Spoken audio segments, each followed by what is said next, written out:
For the Years to Come. A short story by Sarah O. Jewett. Late one summer afternoon, Dr. Leslie was waked from an unusually long after-dinner nap by Marilla's footsteps along the hall. She remained standing in the doorway, looking at him for a provoking length of time, and finally sneezed in her most obtrusive and violent manner. At this, he sat up quickly and demanded to be told what was the matter, adding that he had been out half the night before, which was no news to the faithful housekeeper. "There, I'm sure I didn't mean to wake you up," she said, with an apparent lack of self-reproach. "I never can tell whether you are asleep or only kind of drowsin'. There was a boy here just now from old Miss Cunningham's over on the Beelin Spring Road. They want you to come over quick as convenient. She don't know nothin', the boy said."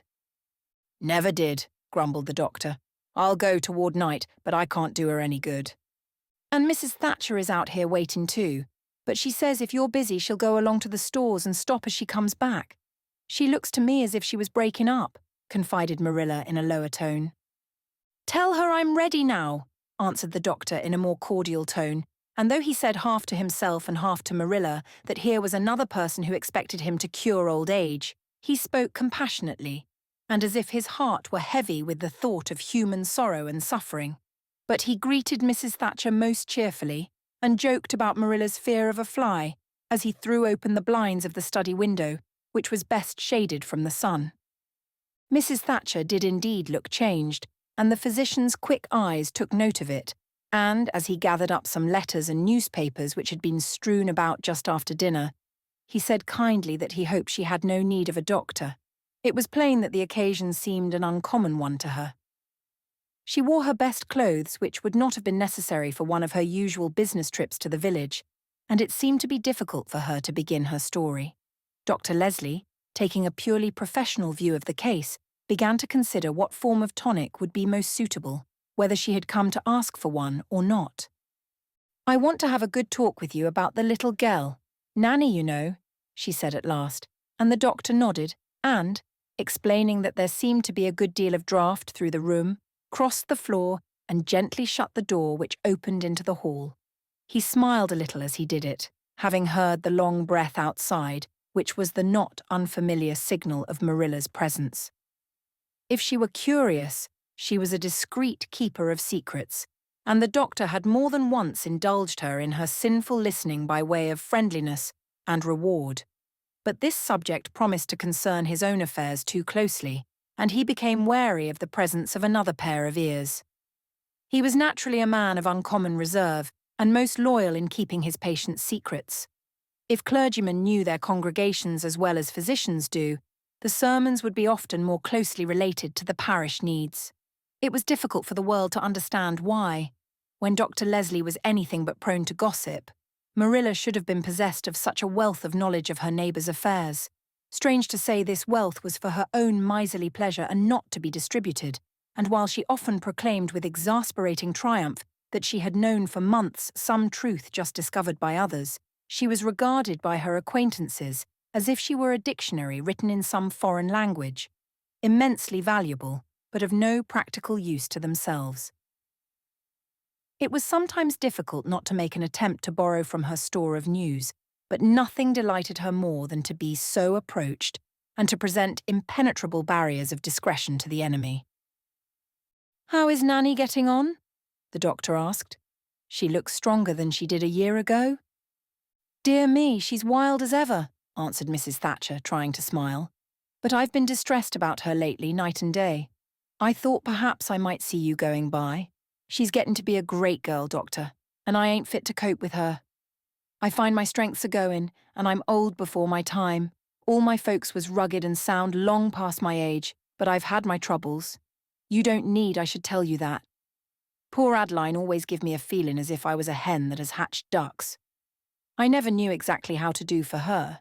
She seemed to see everything so different, and Lord only knows how I worry about her, and allays did, thinking if I'd seen clearer how to do my duty, her life might have come out sort of better. And it's the same with little Anna, not that she's so prone to evil as some. She's a loving-hearted child if ever one was born, but she's a piece of mischief, and it may come from her father's folks and their ways of living, but she's made of different stuff, and I ain't fit to make answer for her, or for fetching of her up. I come to ask if you won't kindly advise what's best for her. I don't know's anything's got to be done for a good spell yet. I mind what you say about letting her run and get strong, and I don't check her. Only it seemed to me that you might want to speak about her sometimes and not do it for fear of wronging my judgment. I declare I haven't no judgment about what's reasonable for her, and you're her guardian, and there's the money her father's sister has sent her. It would burn my fingers to touch a cent of it, but by and by if you think she ought to have schooling or anything else, you must just say so. I think nothing better could have been done for the child than you have done, said Dr. Leslie warmly. Don't worry yourself, my good friend.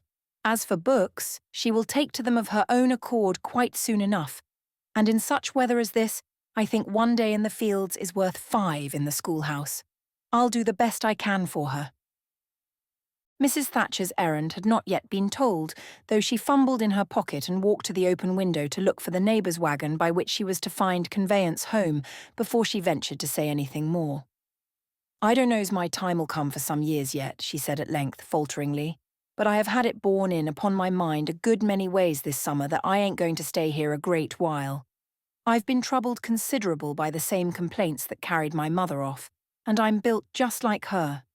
I don't feel no concern for myself, but it's going to leave the child without anybody of her own to look to. There's plenty will befriend her just so long as she's got means, and the old farm will sell for something besides what she's got already.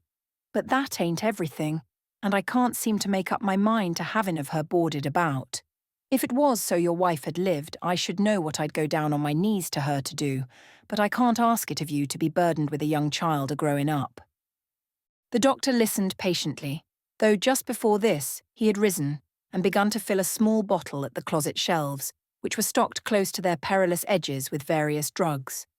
Without turning to look at his patient, he said, I wish you would take 5 or 6 drops of this 3 times a day, and let me see you again within a week or 2. And while the troubled woman turned to look at him with half surprise, he added, Don't give yourself another thought about little Nan. If anything should happen to you, I shall be glad to bring her here, and to take care of her as if she were my own. I always have liked her, and it will be as good for me as for her. I would not promise it for any other child, but if you had not spoken today, I should have found a way to arrange with you the first chance that came. But I'm getting to be an old fellow myself, he laughed.